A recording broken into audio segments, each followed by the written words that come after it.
Hi, Betty. This is Jeff Allen, and I'm making this is a trailer kind of or kind of an intro or trailer to my new series on working with the Chinese. And what I want to do is explain why I'm doing this books or series based on my background, a little bit of my background that helps kind of give into it. So kind of explain it. So.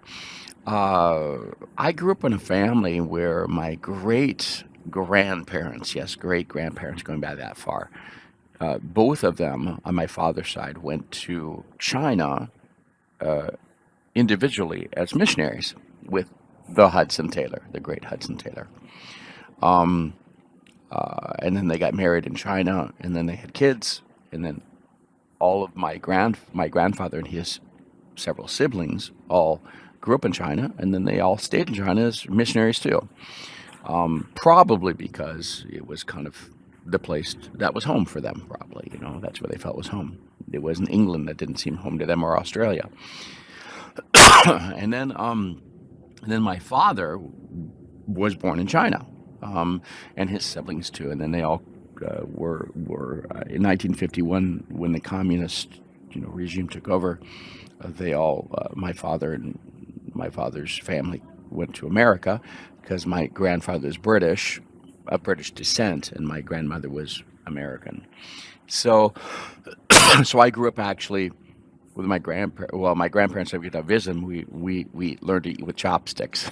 So when I was age 5, so I don't ever remember eating with a fork as a child. I remember learning to eat with chopsticks. I learned also remember my grandfather telling stories of China. His whole memory was living in China. He always talked about China. He spent, over half his life, well, his all of his formative years, up till probably he was, I don't know what age he was. He's just under 50 years old when they moved to the U.S. So a significant amount of time in China, and he came to America under the McCarthy period. So that was kind of an interesting period too. When you lived in China all your life, and so he couldn't actually go into. They had to live in the islands off the state of Washington for a year because they wouldn't let him into the U.S. Um, so my whole childhood and up to my college years were listen to my grandfather talk about China and my grandmother too. But my grandfather he never had left that state of mind to the end of his days at the age of 95 years old. So that really marked me on the Chinese. And my grandfather, he wrote fluently in Chinese. He wrote books, so we had all this collection of the things he wrote, right? So when he passed away, my father passed away. Actually, he inherited. So so there's a lot of that involved too. And so that was kind of the starting, and that all got me going into one later to go to Africa to kind of do something different, work on other languages that didn't have a lot of money and stuff. So it got me into kind of different languages that just haven't been studied before. Um, and then my career, I've worked in technologies, like language technologies, for the past 30 years, and so uh, the I've one of the things I have worked on at one period of time was actually pursuing partnerships with Asian language solution providers of automatic translation systems. So for all Asian languages, sorry, I got a cough, but I'm coming out of a bronchitis fit here. So I've pursued that and got to know that pretty well. I've also worked in translation services and sold translation services. I've told services, translation for Mandarin and for different dialects of the Chinese language. So there are several of them. So we can Cantonese and Mandarin and Taiwanese and all this stuff. So I know that pretty well. And I know how to sell it, right? So I've been there. I've worked on. I've been asked to work on certain languages, not because I speak the languages, but because I know a lot about language and translation issues which go across all languages. So there's been a lot of that involved in my career as well.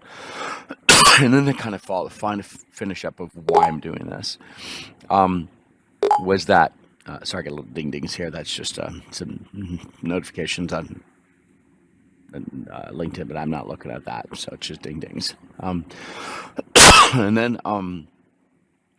then because I've worked in the software industry in general, not just in translation software and speech software, but also in other types of software, there have been times in my career where we have outsourced for decision support systems and for any kind of other types of software, probably analytics too.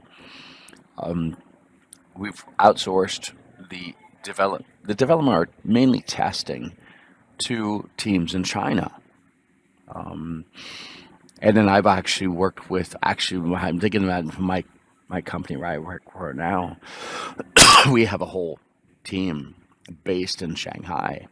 So I worked very closely with them, with our R&D teams for several years on some of the products they're doing, helping them with their engineering tools and helping kind of their infrastructure and helping them kind of a DevOps lead for all of their stuff. So I've worked with the Chinese in the software realm for the past 3 decades of my career. And that has taught me a lot. Plus, I've got a lot of Chinese colleagues in Paris. I've actually said that I think about it too. Just another reason why. There's lots of reasons why I'm doing this.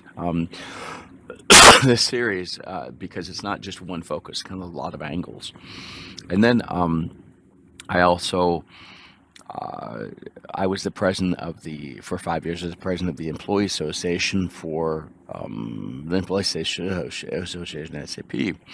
And so I set up all the music program and especially the piano teaching and all that, and piano program and all that, but concerts and everything. And and for the piano classes, we had 45 students. And the Chinese students, the piano students, I mean the employees who are piano students, they were the most dedicated in learning piano. I hired a piano teacher, and he says all these Chinese learners were just incredible. They just learned fastest. They're just so dedicated, very systematic in their approach. And so I learned a lot with those colleagues, getting to know them and their rigor in what they do, how they do it, their methodology of learning. It's just incredible.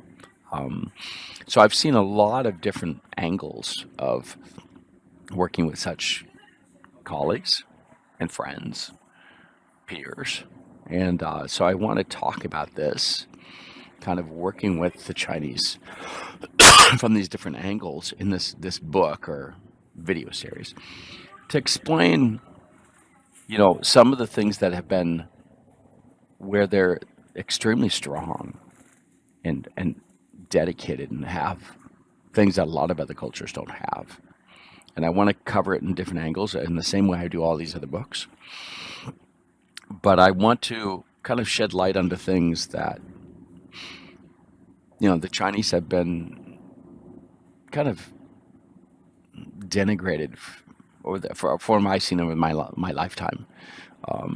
And I want to, especially during my career and seeing it in the software field. And then what I want to do is reveal a lot of things that show how great they are. And what is great to work with them in so many ways, better than with some of the cultures in some ways, right? So that's what the purpose of this is.